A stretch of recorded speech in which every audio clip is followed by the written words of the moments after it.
Good morning dear student. पिछले class में हम लोग रिफ्रैक्शन ऑफ लाइट पर चल रहे थे। Refraction of light ray optics का एक बहुत ही इम्पॉर्टेंट घटना है। ऑप्टिक्स में हम लोग विभिन्न प्रकार के घटनाओं के बारे में ही तो पढ़ते हैं। ऑप्टिक्स में और कुछ नहीं है, पूरा ऑप्टिक्स हम लोग प्रकाश के घटना के बारे में पढ़ते हैं। जैसे प्रकाश का परावर्तन, प्रकाश का अपवर्तन, प्रकाश का वर्ण विक्षेपण, प्रकाश का व्यतिकरण, प्रकाश का ध्रुवीकरण, प्रकाश का विवर्तन, ये सारी क्या है? प्रकाश की घटना है।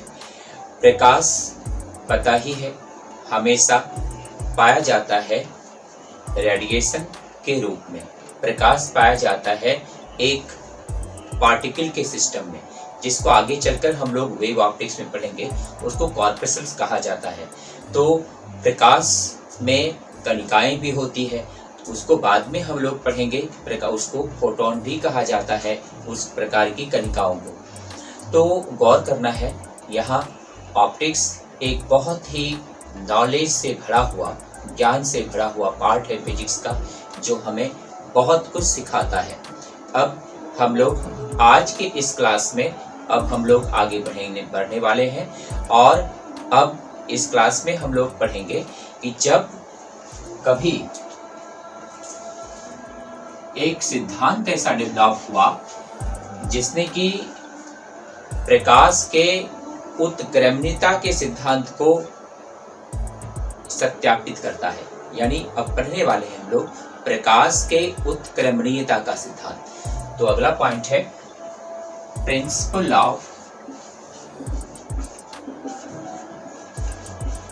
Reversibility of light.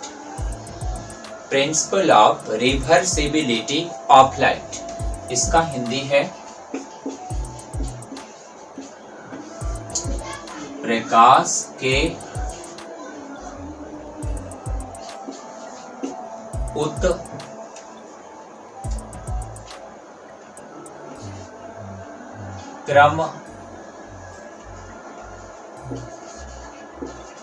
उत्क्रमणीयता का सिद्धांत। देखो भाई, principle of reversibility of light, प्रकाश के उत्क्रमणीयता का सिद्धांत। प्रकाश के उत्क्रमणीयता का सिद्धांत क्या है, अब इसे समझना है।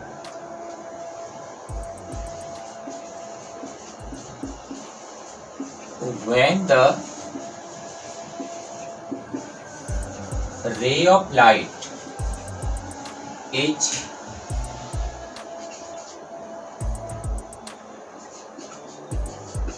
moving from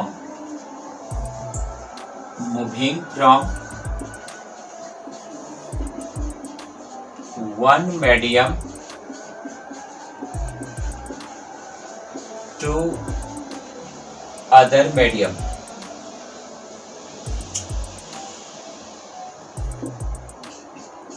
then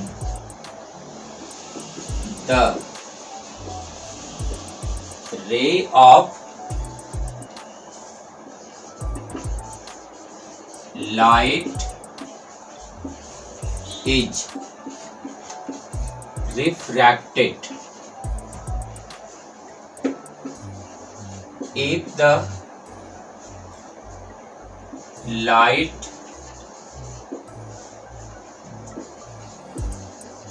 reflected through the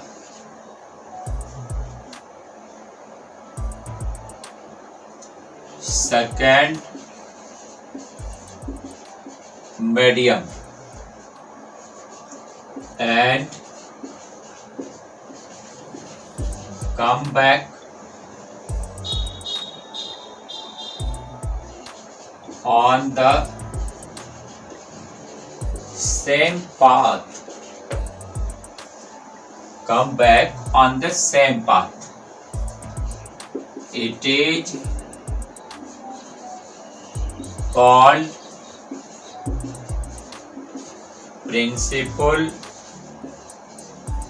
of reversibility। ध्यान देना है, प्रिंसिपल ऑफ रिवर्सिबिलिटी क्या है? जब प्रकाश की किरण एक माध्यम से दूसरे माध्यम में जाती है, जब प्रकाश की किरण एक माध्यम से दूसरे माध्यम में जाती है, तब वह अपवर्तित हो जाती है। हिंदी बोल रहे हैं इसका भाई, हिंदी मीडियम वाले को नोट करना है। जब प्रकाश की किरण एक माध्यम से दूसरे माध्यम में जाती है, तब वह अपवर्तित होती है। यदि प्रकाश दूसरे माध्यम से उसी रास्ता से होकर परावर्तित हो जाए, यदि प्रकाश उसी रास्ता से होकर परावर्तित हो जाए, यदि प्रकाश दूसरे माध्यम द्वारा उसी रास्ता से होकर परावर्तित हो जाए, तब इसे प्रकाश के उत्क्रमणीयता का सिद्धांत कहते हैं। तब इसे प्रकाश के उत्क्रमणीयता का सिद्धांत कहते हैं। अब समझना है हम लोगों को उत्क्रमणीयता का सिद्धांत क्या है। ये एक अदर मीडियम है,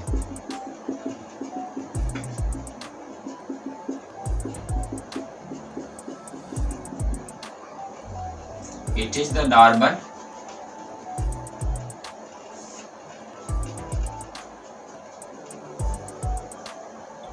लाइट आया, रिफ्रैक्शन हुआ,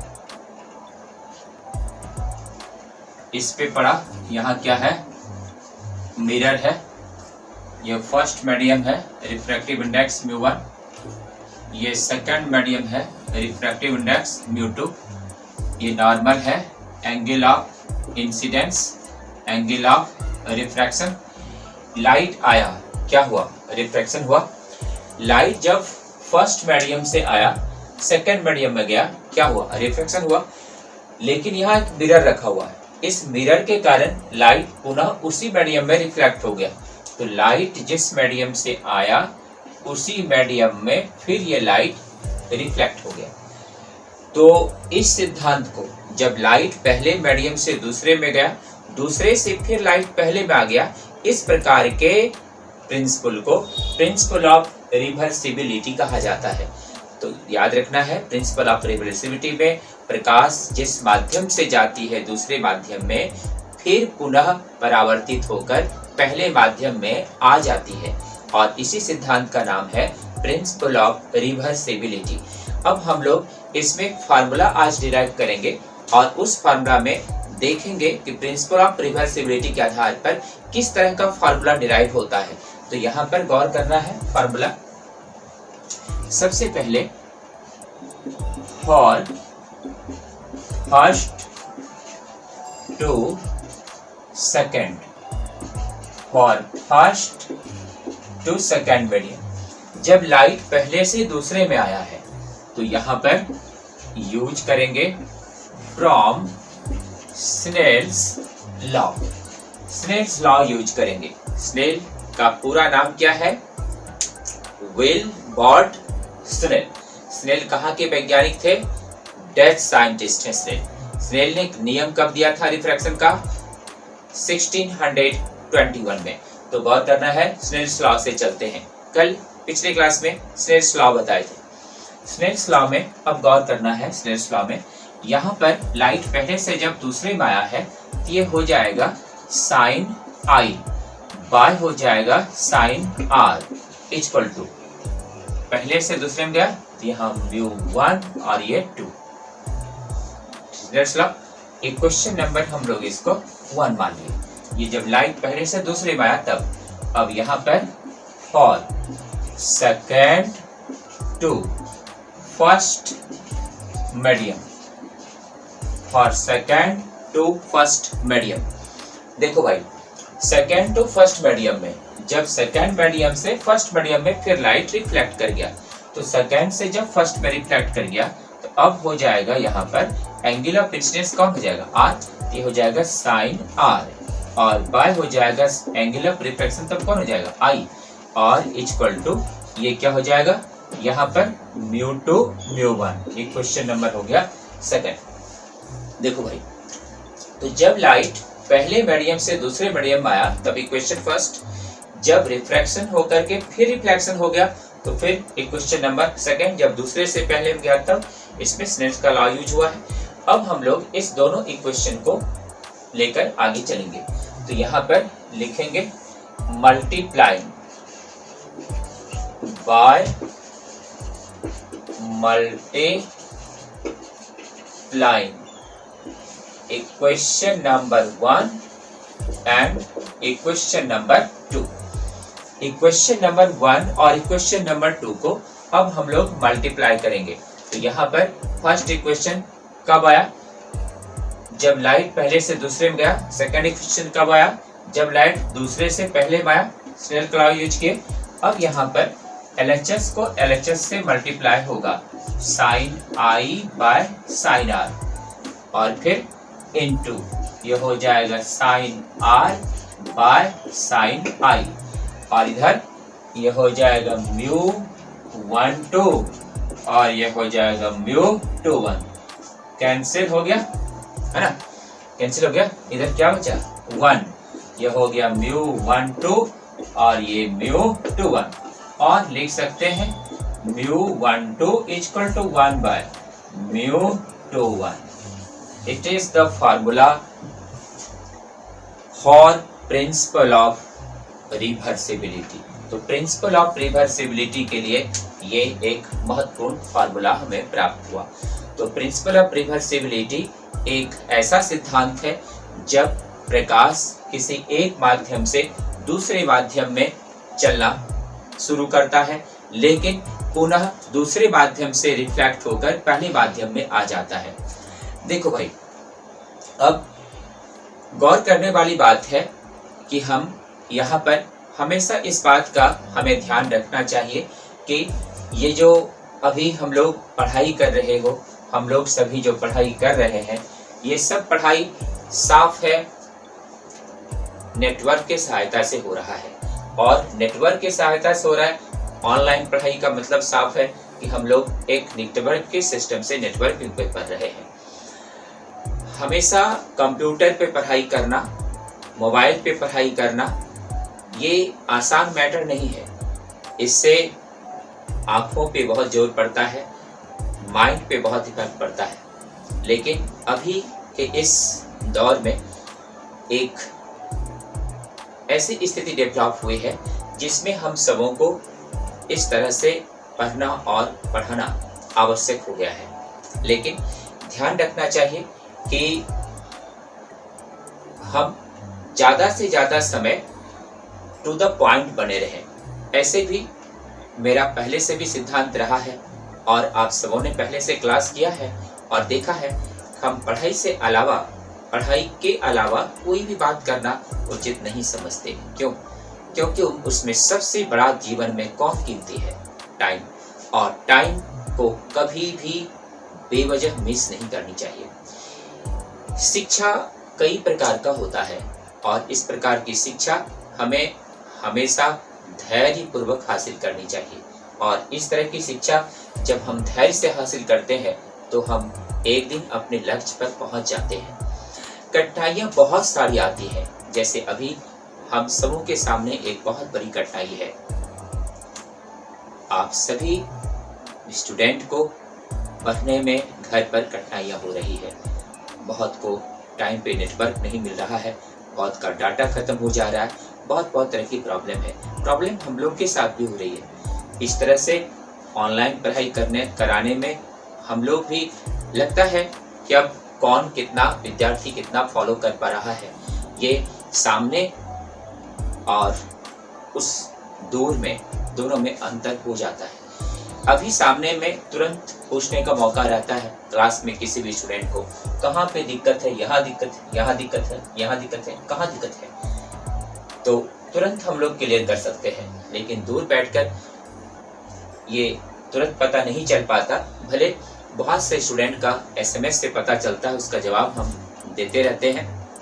अगर आप समूह में किसी को कोई भी दिक्कत हो तो आप पूछ सकते हैं और उसका जवाब हम कोशिश करते हैं इमीडिएटली दे दें, लेकिन बहुत सारा क्वेश्चन आते रहता है, इसलिए 1 बाय 1 थोड़ा समय उसमें लग सकता है। तो अब गौर करना है यहाँ, तो क्लास में बैठ करके हम लोग आराम से सारे चीज़ों को तुरंत मेंटेन कर सकते थे, लेकिन दूर से समझाना, बहुत दूर बैठकर किसी स्टूडेंट को समझाना थोड़ा सा एक नया प्रकार का चीज होता है।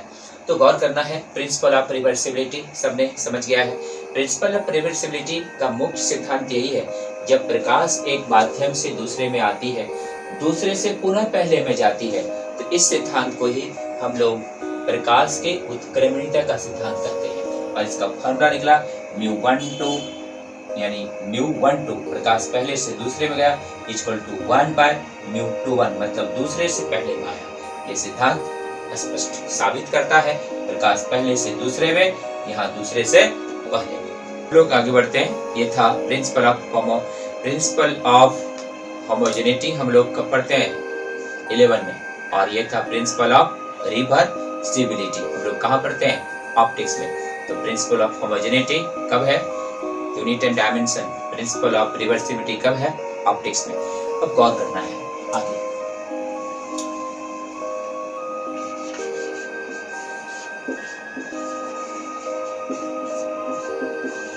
रिफ्रैक्शन,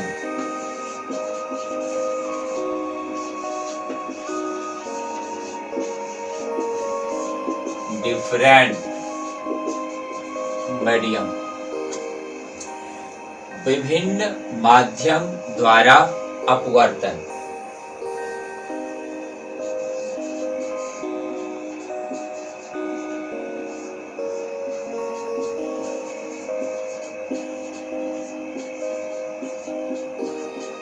विभिन्न माध्यम द्वारा अपवर्तन। देखो भाई, तो विभिन्न माध्यम द्वारा अपवर्तन हम लोगों को अब समझना है। अब एक एक करके हम लोग इस चैप्टर के भी सारी चीजों को समझ जाएंगे। उम्मीद करते हैं कि आप सभी ये सारी चीजों को ध्यान से अपने अपने घर पर बैठकर पढ़ रहे होंगे, और ये भी उम्मीद करते हैं इसका पीछे का जो टॉपिक है सब रिवाइज करते होंगे। और ये अगर प्रवृत्ति आप में बनी रही, इस विकट स्थिति का भी हम लोग एक अच्छा उपयोग कर सकते हैं। अब सामने है रिफ्रैक्शन थ्रू डिफरेंट मीडियम, विभिन्न माध्यम द्वारा अपवर्तन। ध्यान देना है इसमें फिगर पर में।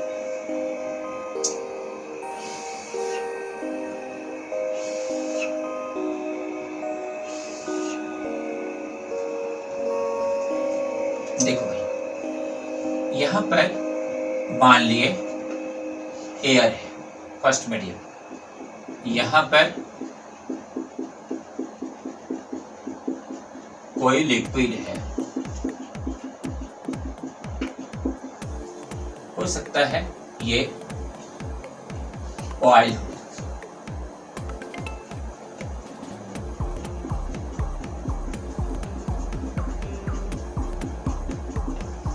ये वाटर,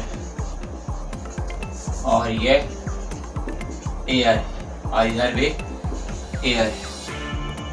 ध्यान रहा, एयर, ऑयल, वाटर, एयर, और भी हो सकता है डिफरेंट मीडियम, इन्फिनिटी तक जा सकता है। लाइट यहाँ पर चला आया, नॉर्मल रिफ्रैक्शन हुआ,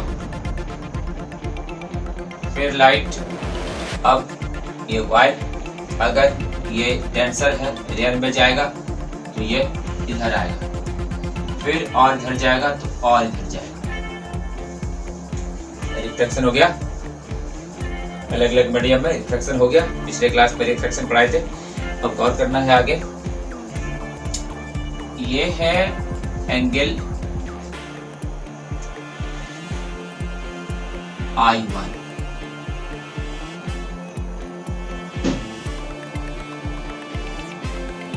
ये है R1, ये क्या होगा R1। इसका फिगर फिर से यहाँ पे बना दें, क्योंकि यहाँ पे लिक्विड भरा हुआ है इसलिए यहाँ एंगल ठीक से नहीं दिख रहा होगा। तो यहाँ पे एक फिगर हम लोग ट्रेस करके बना लेते हैं जिसमें केवल एंगल दिखाई पड़ेगा। ठीक से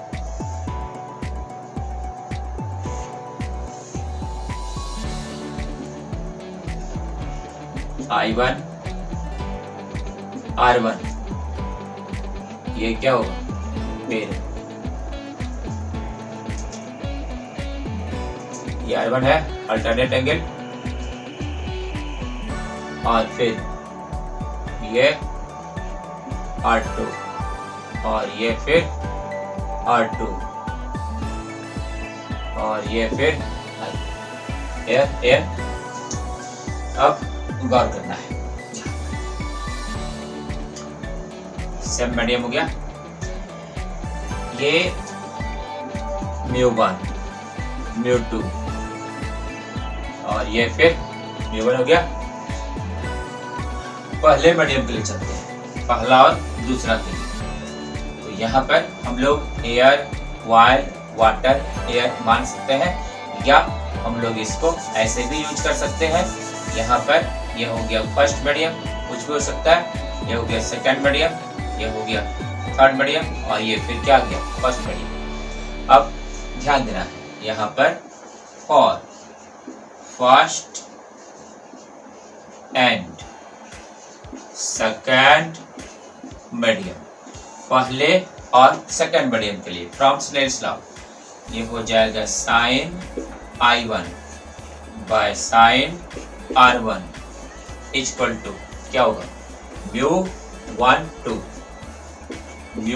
μ12 इक्वेशन 1।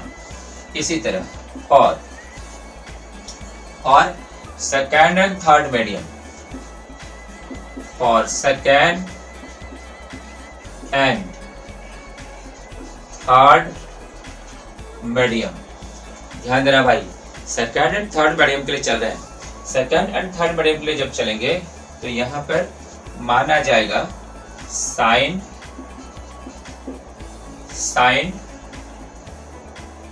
ये वाला एंगल कितना है R1, तो ये हो जाएगा R1 बाय साइन ये एंगल कितना है R2 साइन R2, इधर कितना म्यू, और ये 2 3, और ये हो गया क्वेश्चन नंबर सेकंड। और कौन medium 3 third and first, for third and first medium. देखो भाई तीसरे और पहले मीडियम के लिए अब चलते हैं हम लोग, ध्यान देना है। तीसरे और पहले मीडियम के लिए जब चलेंगे ये हो जाएगा साइन एंगल ऑफ इंसिडेंस क्या है यहाँ R2, ये हो गया R2 और बाय साइन क्या हो गया I1 है I1 इक्वल टू कितना हो गया 3 1, ये हो जाएगा μ3 1 इक्वेशन नंबर थर्ड। अब इक्वेशन नंबर ये हो गया पहले दूसरे के लिए, ये हो गया दूसरे तीसरे के लिए, ये हो गया तीसरे पहले के लिए। मल्टीपल मीडियम है, इसको हम लोग मीडियम इन सीरीज भी बोलते हैं। जब बहुत सारे मीडियम को एक साथ अगर अलग अलग एकदम सीक्वेंस में जोड़ दें, सीरीज में जोड़ दें, ऐसी स्थिति में इसको हम लोग कहते हैं रिफ्रैक्शन थ्रू सीरीज मीडियम। इसको हम लोग रिफ्रैक्शन थ्रू कंपाउंड स्लैब भी कर सकते हैं, इसको रिफ्रैक्शन थ्रू डिफरेंट मीडियम भी बोल सकते हैं। तो देखो अब समझना है, इस तीनों इक्वेशन को मल्टीप्लाई करेंगे। इस तीनों इक्वेशन को जब हम लोग मल्टीप्लाई करेंगे यहाँ पर लिख सकते हैं by multiplying equation number 1 2 and 3।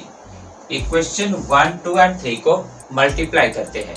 जब इसको मल्टीप्लाई करेंगे, इधर आ गया sign I1 by sine R1, इधर आ गया sign R1 by sine R2, और फिर आ गया sine R2 by sine I1 equal RHS में आ गया म्यू 1 2 म्यू 2 3 और म्यू 3 1। ध्यान देना है, यहाँ पर ये मान इससे कैंसिल हुआ, ये मान इससे कैंसिल हुआ, क्या बचा 1। यहाँ पे आ गया म्यू 1 2, यह हो गया म्यू 2 1 और ये हो गया म्यू 3 1। इस सभी का मान क्या आ गया 1 आ गया। क्या प्रूव हुआ? प्रूव यही हुआ कि the refractive index of different medium, the product of refractive index in different medium is equal to 1। इसका वैल्यू हमेशा 1 होगा। तो इस तरह की चीजों को हम लोग प्राप्त कर सकते हैं डिफरेंट मीडियम के सेंस में, और डिफरेंट मीडियम जितना भी मीडियम रहे उस सभी का रिफ्रैक्टिव इंडेक्स का प्रोडक्ट हमेशा कितना होगा 1 होगा। अगर 5 मीडियम है, 6 मीडियम है, 10 मीडियम है, रिफ्रैक्टिव इंडेक्स का प्रोडक्ट हमेशा 1 ही होगा, नॉट। इस बात को याद रखना है इस तरह से,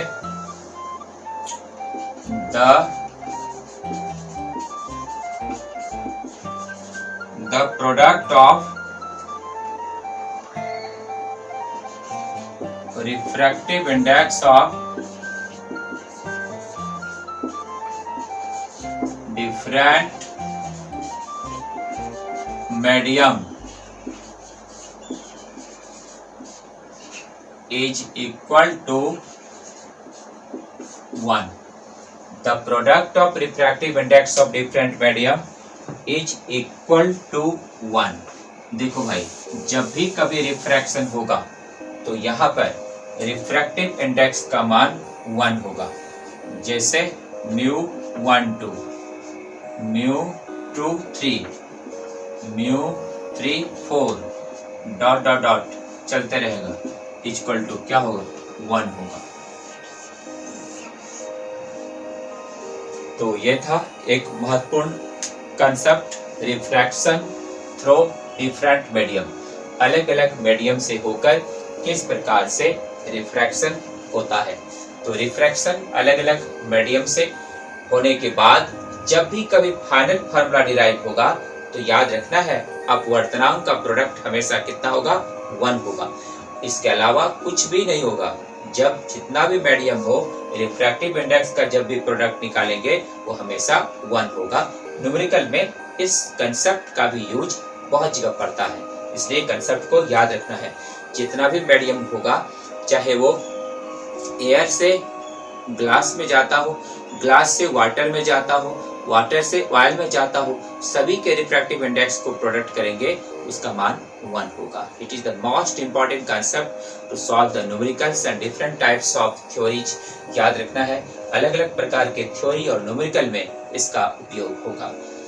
अगला नंबर पे हम लोग अब चलते हैं। नेक्स्ट,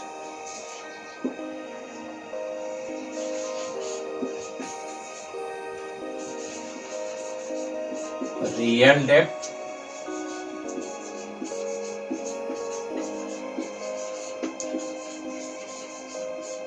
apparent depth and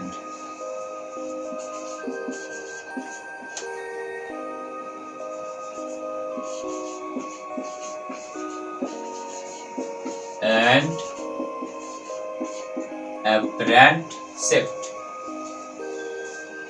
देखो भाई, हर एक पॉइंट इंपॉर्टेंट होता है, लेकिन उसमें से बहुत सारा पॉइंट जो है वो प्रैक्टिकल के लिए होता है थ्योरी, बहुत सारा पॉइंट जो है वो न्यूमेरिकल के लिए होता है थ्योरी, बहुत सारा पॉइंट जो है वो एक मिक्स टाइप का थ्योरी होता है। तो सारी प्रकार की थ्योरी को हम लोग को पढ़ना होता है, और थ्योरी से ही हम लोग हर क्वेश्चन का जवाब दे सकते हैं, चाहे वो ऑब्जेक्टिव हो, सब्जेक्टिव हो, 1 मार्क्स हो, 2 मार्क्स क्वेश्चन हो, 5 मार्क्स क्वेश्चन हो, न्यूमेरिकल क्वेश्चन हो, सारे क्वेश्चन को हम लोग सॉल्व कर सकते हैं। देखो समझना है, real depth, apparent depth and apparent depth. Real depth का मतलब है वास्तविक गहराई, एपरेंट डेप्थ आभासी गहराई, एपरेंट डेप्थ आभासी विस्थापन। शिफ्ट का मतलब एक तरह से विस्थापन होता है। अब देखो इसको एपरेंट डिस्प्लेसमेंट भी बोल सकते हैं, एपरेंट शिफ्ट या एपरेंट डिस्प्लेसमेंट। तो real depth, apparent depth and apparent shift, पहले तीनों को अलग अलग करके हम लोग 1 बाय 1 डिफाइन करेंगे और जब डिफाइन कर लेंगे तो फिर तीनों पर हम लोग फार्मूला ड्राइव करेंगे और उस फार्मूला को ध्यान से समझना है। पहले सबका डिफिनेशन समझना है गौर से। Number 1, real depth.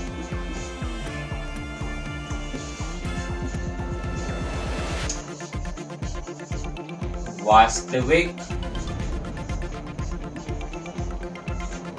गहराई। देखो भाई, रियल डेप्थ वास्तविक गहराई। तो वास्तविक गहराई क्या है, रियल डेप्थ किसे कहते हैं, अब ये बात समझने का है। सबसे पहले डिफिनेशन। देखो भाई, कोई भी डिफिनेशन हमेशा ऐसा देना चाहिए जो हमें समझने में और उस चीजों को एक्सप्रेस करने में आसानी हो। हर चीजों का नाम भी उसके सिस्टम को अभिव्यक्त करता है, यानी व्यक्त करता है, यानी रिप्रेजेंट करता है। यहाँ पर रियल डेप्थ से साफ पता चलता है वास्तविक गहराई है ये। समझने की बात है फिगर द्वारा, लेकिन डिफिनेशन क्या है, डिफिनेशन डायरेक्ट है। द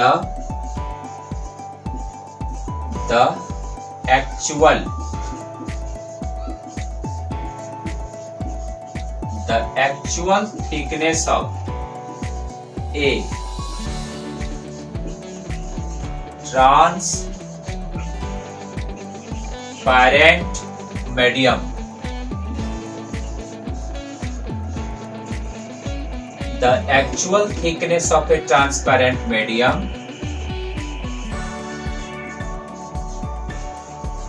is called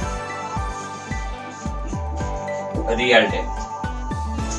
देखो भाई, आसानी से आप इसे समझ सकते हैं। अब ऐसा परिभाषा न दे दें जो कि अब बहुत लंबी हो जाए, डिफिनेशन उसको अब याद करने में दिक्कत हो, समझने में दिक्कत हो, पर ये आसानी से समझ सकते हैं। The actual thickness of transparent medium is called real depth. किसी पारदर्शक माध्यम के मूल गहराई को, यानी मूल मोटाई को, उसका वास्तविक गहराई कहते हैं। किसी पारदर्शक माध्यम के मूल मोटाई को उसका वास्तविक गहराई कहते हैं। यानी वास्तविक गहराई जो है, जैसे कांच का एक प्लेट है, ये कांच का प्लेट जितना लंबा हुआ, यही इसका रियल डेप्थ हुआ। किसी बाल्टी में अगर हम पानी भर दिए हैं तो जितना पानी उसमें भरा हुआ ऊपर से नीचे पैंदी तक, अप से डाउन तक, टॉप से बॉटम तक जितना पानी बाल्टी में भरा हुआ, वो उसका रियल डेप्थ है। रियल डेप्थ क्लियर है? डिनोट किससे करेंगे? स्मॉल टी से। नंबर 2,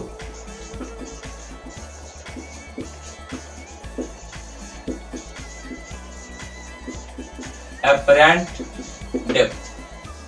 देखो भाई, अब समझना है एपरेंट डेप्थ क्या है। एपरेंट डेप्थ का सिंबल होगा ए और इसका हिंदी है आभासी गहराई। एपरेंट डेप्थ को हिंदी में कहेंगे आभासी गहराई। अब देखो एपरेंट डेप्थ क्या है। अब ये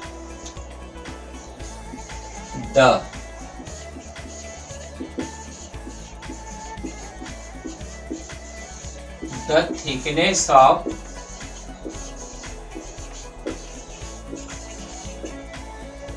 thickness of transparent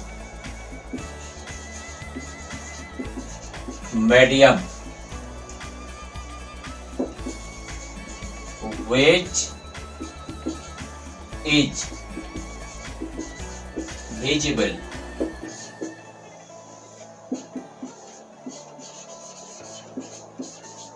It is called apparent depth. देखो भाई, apparent depth का डेफिनेशन है the thickness of transparent medium which is visible, it is called apparent depth. इसका हिंदी हुआ पारदर्शक माध्यम का वह मोटाई, पारदर्शक माध्यम का वह मोटाई जो दृश्य होता है, मतलब जिसे देखा जा सकता है, जो दृश्य होता है उसे आभासी गहराई कहते हैं। एक बार फिर से मिला लेना है, पारदर्शक माध्यम की वह मोटाई जो दृश्य होता है उसे आभासी गहराई कहते हैं। मतलब मान लो अगर एक बाल्टी में पानी है, जितना पानी है वो क्या है, रियल डेप्थ है। अब हमें रिफ्रैक्शन के कारण पढ़ा होगा, पहले भी पता होगा कि वो बाल्टी का पैंदी ऊपर उठा हुआ मालूम पड़ता है, ऊपर उठा हुआ मालूम करना कारण है रिफ्रैक्शन। तो रिफ्रैक्शन के कारण ऐसा होता है। और अगर ये रिफ्रैक्शन के कारण इतना रियल डेप्थ था, दिख रहा इतना, ये इतना जो दिख रहा है, जितना विजिबल है, this visible part is called apparent depth. इसी को हम लोग एपरेंट डेप्थ कहेंगे, जितना दिखाई पड़ रहा है। अब तीसरा नंबर, तीसरा नंबर में है एपरेंट शिफ्ट। इसको एस से डिनोट करते हैं, इसका हिंदी है आभासी विस्थापन। देखो भाई, एपरेंट शिफ्ट को हम लोग आभासी विस्थापन कहते हैं। इसको हम लोग एपरेंट शिफ्ट को आभासी विस्थापन यानी एपरेंट डिस्प्लेसमेंट भी कह सकते हैं। इसको एपरेंट डिस्प्लेसमेंट बोले या एपरेंट शिफ्ट बोले, बोथ आर इक्वल, दोनों एक ही चीज है। अब इसका definition,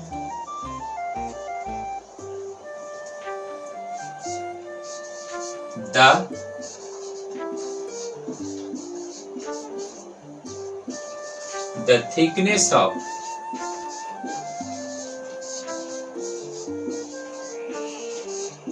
transparent medium which is not visible.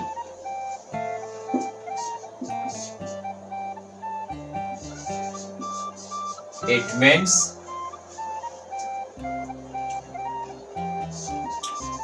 this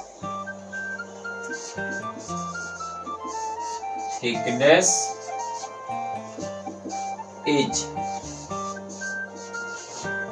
move up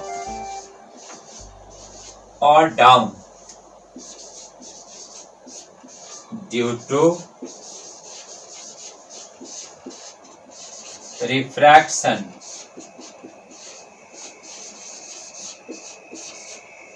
It is called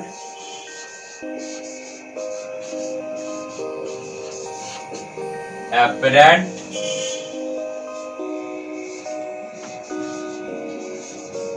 shift.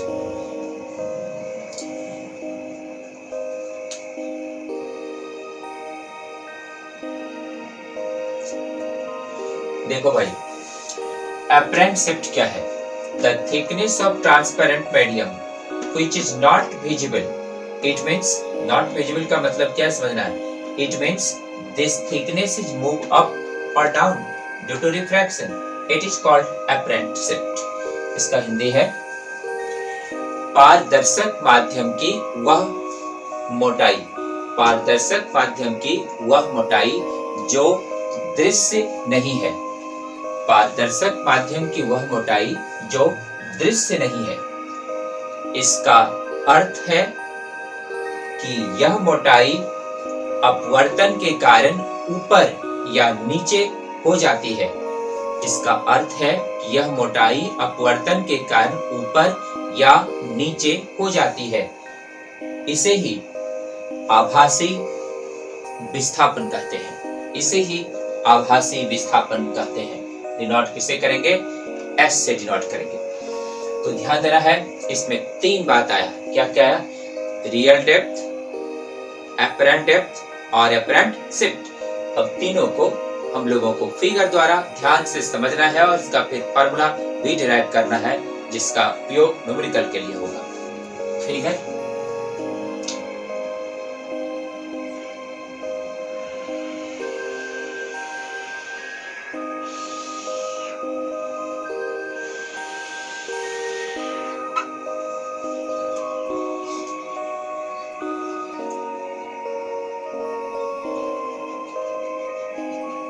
ये एक टब है और इस टब में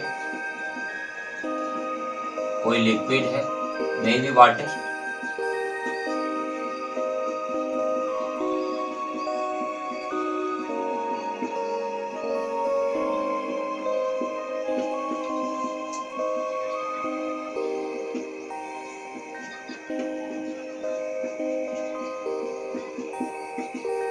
देखो भाई, ये एक टब है और इस टब में क्या भरा हुआ है? लिक्विड। लिक्विड हो सकता है वाटर हो, कोई ऑयल हो, mustard oil, coconut oil, custard oil, कुछ भी हो, इसमें फिलअप किया हुआ है। तो यहाँ से अब एक पॉइंट सोर्स है, लाइट सीधा जा सकता है, निकल गया, और एक नॉर्मल रिफ्लेक्शन हुआ, यहाँ आया। Consider that this point is P Q।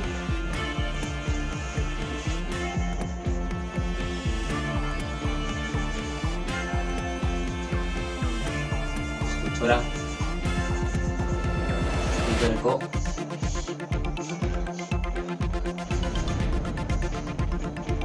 यहाँ आई है, देख सकते हैं।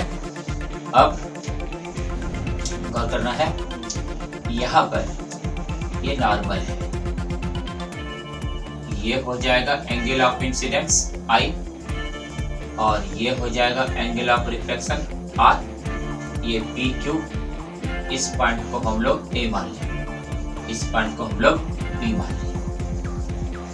ये जब I है और ये R है,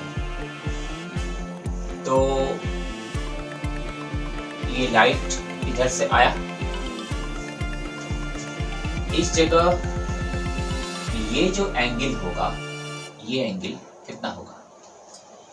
ये लाइन और ये लाइन पैरेलल है, तो ये लाइन जब पैरेलल है, ये तिरछी रेखा है, यहाँ पे ये मान भी I हो जाएगा एंगल। और फिर इसके लिए देखें, ये लाइन आ रहा है, तो ये R है, तो ये भी एंगल क्या होगा? R हो जाएगा, है ना। अब इसका ये I हो गया, इसका R हो गया। अब ध्यान देना हम लोगों को इस जगह कि इतना सा जो मान है, इसको A न मानकर, क्योंकि A एपरेंट डेप्थ है, इसको हम लोग कैपिटल R मानेंगे। इतना सा जो डिस्टेंस है, ये ही ये एपरेंट डेप्थ है, जो दिख रहा है, विजुअल है। इतना सा जो डिस्टेंस है, ये एपरेंट शिफ्ट है, और यहाँ से यहाँ तक पूरा जो डिस्टेंस है, ये रियल डेप्थ है। तो देखो भाई, फिगर को ध्यान से समझने की जरूरत है। इसको हम लोग इधर भी बना सकते हैं। ये रियल डेप्थ, यहाँ से यहाँ तक रियल डेप्थ हो गया। इतना सा जहाँ पर ये दिख रहा है, ये क्या हो गया? एपरेंट डेप्थ हो गया। जो नहीं दिख रहा है वो मूव कर गया, ऊपर मूव कर गया, ये क्या हो गया? एपरेंट शिफ्ट हो गया। और जो पूरा है, जितना उसमें भरा हुआ है, ये क्या है? इसका रियल डेप्थ है। तो यहाँ पर हम लोग देख सकते हैं कि ये जो पी क्यू है, let P Q equal to real depth equal to कितना टी। ये जो पी ये क्यू बी है, Q B equal to apparent depth equal to क्या ए, और ये जो बी पी है, B P it is apparent shift. इसको डिनोट किससे कर रहे हैं, एस से कर रहे हैं। तो ये हो गया पूरा रियल डेप्थ, ये हो गया अपरेंट डेप्थ, और ये हो गया अपरेंट शिफ्ट। तीन चीजें यहाँ पर हम लोग लेकर चल रहे हैं। पहला रियल डेप्थ, दूसरा अपरेंट डेप्थ, और तीसरा अपरेंट शिफ्ट। तीनों एक दूसरे पर आधारित है। अलग अलग तरीका से हम लोग उस पर क्लियर नहीं हो सकता। क्लियर तभी होगा जबकि तीनों को एक साथ लेके समझेंगे। तो यहाँ पे जितना इसमें लिक्विड या वाटर भरा हुआ है वो रियल डेप्थ है, एक्चुअल डेप्थ वही हुआ, रियल डेप्थ हुआ। जहां दिखाई पड़ रहा है जितना, क्योंकि लाइट का रिफ्लेक्शन हो गया, तो इस आदमी को अब कहां दिखाई पड़ेगा, ये पॉइंट दिखाई नहीं पड़ेगा, पी पॉइंट कहां दिखाई पड़ेगा, बी पर। तो क्या हो गया, शिफ्ट कर गया, उसमें ऊपर शिफ्ट कर गया। जब ये ऊपर शिफ्ट कर गया तो इतना ही दिखाई पड़ेगा, जितना दिखाई पड़ेगा वो क्या हुआ, अपरेंट डेप्थ। जो दिखाई नहीं पड़ा वो क्या है, अपरेंट शिफ्ट। तीन बातें क्लियर है सबका। अब देखो, गौर करना है, हम लोगों को इसका मान निकालना है, डिराइव करना है कि क्या फार्मूला डिराइव हुआ है। यहाँ पर देखो भाई, यहाँ पर म्यू इक्वल टू एक और चीज, ये हो गया refractive index of medium, refractive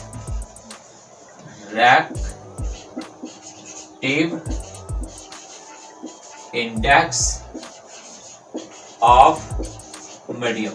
तो म्यू यहाँ पर हम लोग क्या मान लिए, ये मीडियम का रिफ्रैक्टिव इंडेक्स है, ऊपर क्या है, एयर है। अब ध्यान देना है, यहाँ पर चलते हैं हम लोग इस जगह, in triangle P Q R में ध्यान देना है। In triangle P Q R, P Q R में इस एंगल के लिए, आई के लिए, ये बेस है, ये परपेंडिकुलर है, ये हाइपोटेन्यूस है। तो साइन आई का मान कितना होगा, साइन आई इक्वल टू क्या होता है, पी बाय एच। तो साइन आई के लिए क्या होगा, क्यू आर बाय हो जाएगा पी आर, ये हो जाएगा क्यू आर बाय हो गया पी आर। इन ट्रायंगल इस एंगल के लिए, आर के लिए, इसके लिए, इन ट्रायंगल का नाम क्या होगा, B Q R. In triangle B Q R, इसमें क्या निकलेगा हम लोग को, साइन आर। साइन आर का मान इस एंगल के लिए, ये बेस, ये परपेंडिकुलर, तो हो जाएगा क्यू आर और बाय क्या, बी आर, बाय हो गया बी आर। इतना हो गया। अब ध्यान देना है, लाइट गया है कहां से, लिक्विड से गया है, किसमें, एयर में। तो यहाँ पर हम लोग देख कहां से रहे हैं, एयर से लिक्विड। तो यहाँ पर from Snell's law, from Snell's law से, फ्रॉम स्नेल्स लॉ ध्यान देना है, ये हो जाएगा म्यू एयर टू लिक्विड। देखो भाई, एयर टू लिक्विड, इधर से इधर लेंगे, क्या होगा, ये हो जाएगा साइन आर और बाय साइन आई हो जाएगा। इसको हम लोग लिख रहे हैं केवल म्यू, क्यों, या ऐसे भी लिख सकते हो, म्यू एयर लिक्विड। तो ये हो गया mu liquid by mu air. समझाए थे पीछे, ये दूसरे का ऊपर, पहले का नीचे, पढ़ना लिखना समझना, 3 बार समझाए थे इसमें भी। अब mu L by mu A, ये है साइन आर बाय है साइन आई। म्यू एल लिक्विड का रिफ्रैक्टिव इंडेक्स कितना माने है मीडियम के लिए म्यू, ये हो गया म्यू। ऊपर एयर है, क्या होगा 1। साइन आर का मान कितना निकला है q r by B r. Sine i का मान कितना है q r by p r. यहां रखेंगे मल्टीपल करेंगे, क्या हो जाएगा ऊपर यह आ जाएगा P R by Q R होगा। क्यू आर क्या हो गया कैंसिल। म्यू इक्वल टू क्या हो गया P R by B R. और यहां पे लिख सकते हैं mu R, mu equal to P R. P R क्या है भाई, यहां पर पी आर क्या है, पी आर यहां पे है और बी आर यहां पे है। यह हो गया पी आर और बाय बी आर। अब ध्यान देना है, क्योंकि ये जो लाइट यहां पर है ज्योमेट्री से हम लोग रे ऑप्टिक्स पढ़ रहे हैं। रे ऑप्टिक्स क्या है, ज्योमेट्रिकल ऑप्टिक्स है। ज्योमेट्रिक का यूज होता है जो 9-10 क्लास सब में पढ़ा है, उस सब का उपयोग होता है। अब ध्यान देना है यहाँ पर कि यहाँ पे जो पॉइंट P है ये इतना दूर होगा ऐसा जरूरी नहीं है। ये पॉइंट इसके यहाँ बहुत करीब हो सकता है। तो when R is very close to Q, when R is very close to Q, जब R Q के बहुत करीब हो जाए, तो R जब Q के बहुत करीब होगा तो यहाँ पे लिख सकते हैं, देखो भाई यहाँ पे कंसेप्ट है if R is very close to Q, if R is very close to Q, R क्या हो Q के बहुत करीब हो। क्यों हो, क्योंकि लाइट का रे का मामला है, ये इतनी दूर होगा जो नहीं यहाँ भी हो सकता है यहाँ भी हो सकता है, नजदीक हो। जब नजदीक होगा तो यहाँ पे जो हम लोग पी आर लिखे हैं उसको पी क्यू लिख सकते हैं। therefore P R equal to P Q, P R equal to P Q. और ये जो बी आर लिखे हैं इसको बी क्यू लिख सकते हैं, B R equal to B Q. तो पी आर जो है ये तब पी क्यू हो गया और बी आर जो है बी क्यू हो गया। यहाँ पे वैल्यू रखेंगे म्यू इक्वल टू तब हो गया यहाँ पर पी आर के स्थान पर पी क्यू, ये हो गया पी क्यू, और ये बी आर के स्थान पर बी क्यू, तो ये हो गया बी क्यू। इसको हम लोग ऐसे भी लिख सकते हैं, imply that mu equal to, इसको पी क्यू को क्या माने हैं, पी क्यू को क्या माने हैं टी, और बी क्यू को क्या माने हैं ए। इसका क्या फॉर्मूला आ गया mu equal to T by T क्या है रियल डेप्थ, ए क्या है एपरेंट डेप्थ। तो रिफ्रैक्टिव इंडेक्स का एक और फॉर्मूला हम लोगों को मिला। पिछले क्लास में रिफ्रैक्टिव इंडेक्स बताए थे, the ratio of velocity of light in vacuum and velocity of light in medium is called refractive index, याद है। उसी तरह से यहाँ पर अब कर सकते हैं the ratio of real depth and apparent depth is refractive index of that medium. The ratio of real depth and apparent depth is equal to refractive index. यानी कि वास्तविक गहराई और आभासी गहराई, वास्तविक गहराई और आभासी गहराई का अनुपात अपवर्तनांक के बराबर होता है। वास्तविक गहराई और आभासी गहराई का अनुपात अपवर्तनांक के बराबर होता है। तो देखो भाई, remember point,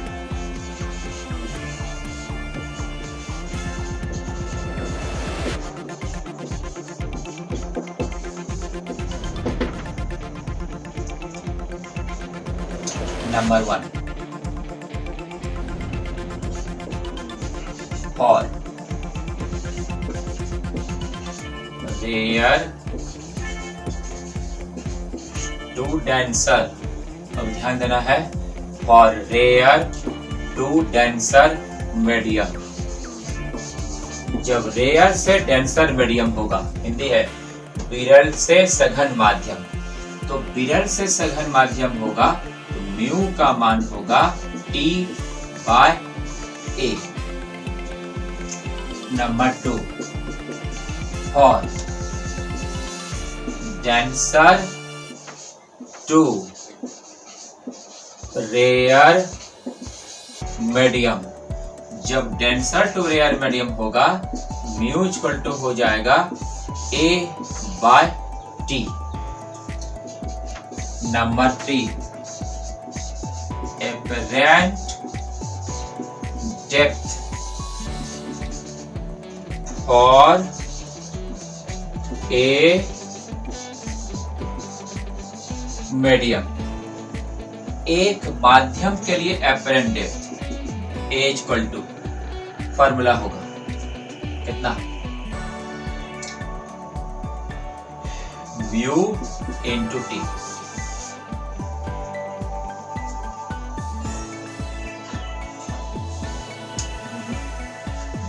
A equal to वहां से फॉर्मूला निकलेगा, मेन फॉर्मूला वो इंपॉर्टेंट है।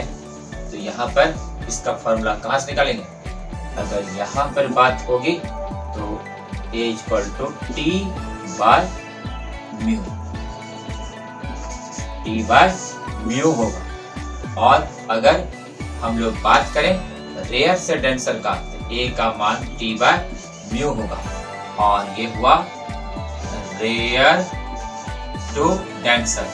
और अगर डेंसर टू रेयर लेंगे तो ए इक्वल टू क्या होगा, mu into T, mu into T. Rare to denser और डेंसर टू रेयर। देखो भाई, तो यहाँ पर पॉइंट नंबर 1, जब प्रकाश विरल से सघन के लिए, विरल में से आदमी कहाँ हो, विरल माध्यम में, और नीचे की तरफ देखता हूँ कहाँ, सघन माध्यम में। जब सघन विरल से सघन में देखता है तब ये फॉर्मूला, जब सघन से आदमी कोई नदी के अंदर, पानी के अंदर है, ऊपर देख रहा है, तो वहां पर तब ये फॉर्मूला लगेगा। और ये इसी फॉर्मूला से ये निकला है। तो पहला दूसरा अगर समझ में आ जाएगा, तीसरा अपने समझ में आ जाएगा। तो यहाँ पर यह हो गया, जब आदमी बाहर है तब नीचे देख रहा है पानी के अंदर, और ये जब आदमी पानी के अंदर है और ऊपर देख रहा है तब, और ये तो उसी से निकला है। अब आगे है नंबर 4, apparent shift for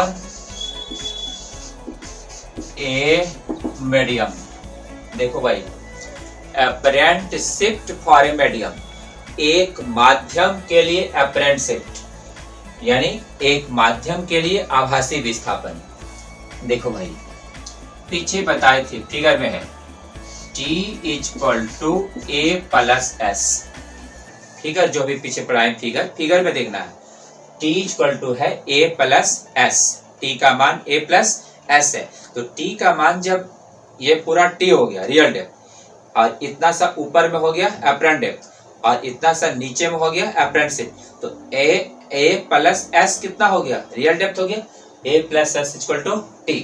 अब ध्यान देना है, A प्लस S जब T हो गया तो S कितना होगा, S हो जाएगा T माइनस A, और यहाँ पर S equal to T minus A का फॉर्मूला, A का फॉर्मूला कितना है, T बाय म्यू। तो ज्यादातर यूज होता है फॉर्मूला, क्योंकि आदमी हमेशा कहाँ रहता है, हवा में, पानी में तो नहीं रहता आदमी हमेशा, कभी कभी होगा, तो कभी कभी वो तो रेयर केस हो गया। तो जनरल मैन केस कौन हो गया, जब आदमी कहाँ देखेगा, हवा से पानी में। तो उसके लिए क्या फॉर्मूला बताए थे अपरेंट डेप्थ का, रियल डेप्थ बाय म्यू।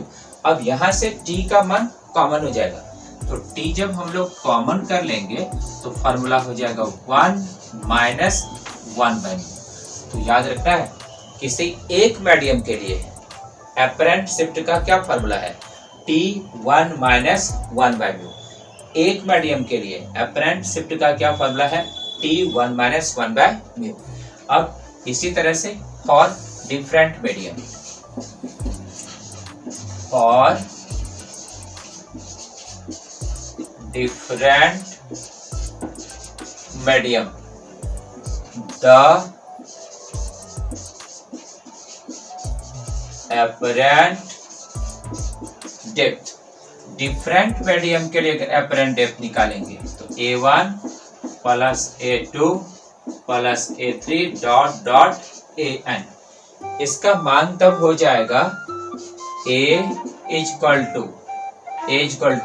ये हो जाएगा T1 बाय μ1, ये हो जाएगा T2 बाय μ2, ये हो जाएगा T3 बाय μ3 डॉट डॉट, ये हो जाएगा Tn बाय μ1। तो बहुत सारा मीडियम पर अगर न्यूमेरिकल आता है तो ये फार्मूला, एक मीडियम पर आता है तो वो फार्मूला पीछे जो बताए थे। अब यहाँ पर फॉर डिफरेंट मीडियम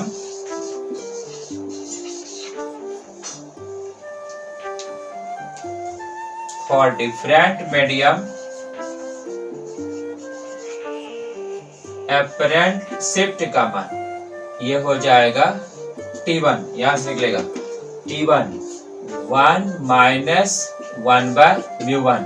फिर दूसरा के लिए ये हो जाएगा T2 1 माइनस 1 बाय μ2, यहां से निकल रहा है पहला मीडियम के लिए, फिर दूसरा के लिए, तीसरा के लिए, चलते रहेगा।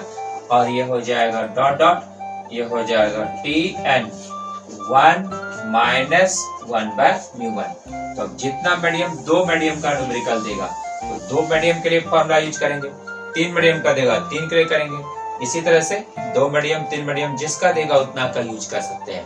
तो यहाँ पर ये जो फॉर्मूला हम लोगों ने डिराइव किया ये केवल एक मीडियम के लिए अपरेंट शिफ्ट का है और ये डिफरेंट मीडियम के लिए है, और इसी तरह ये डिफरेंट मीडियम के लिए है और पीछे जो बताए हैं 3 नंबर में वो केवल एक मीडियम के लिए है। तो 3 नंबर अपरेंट डेप्थ एक मीडियम के लिए है और 5 नंबर में डिफरेंट मीडियम के लिए। 4 में जो बताए हैं ये अपरेंट शिफ्ट एक मीडियम के लिए है और ये डिफरेंट मीडियम के लिए। तो आज हम लोग यहाँ तक पहुंचे, फिर अगले क्लास में और आगे बढ़ेंगे। हमको कहानी और गप सुनाने का कोई हैबिट नहीं है, टू द पॉइंट बने रहना है, पढ़ाई पे ध्यान रखना है, मन से पढ़ना है और मेहनत करना है और आगे बढ़ना है। थैंक यू सो मच, बहुत बहुत धन्यवाद। फिर अगले दिन हम लोग आगे बढ़ेंगे। Thank you.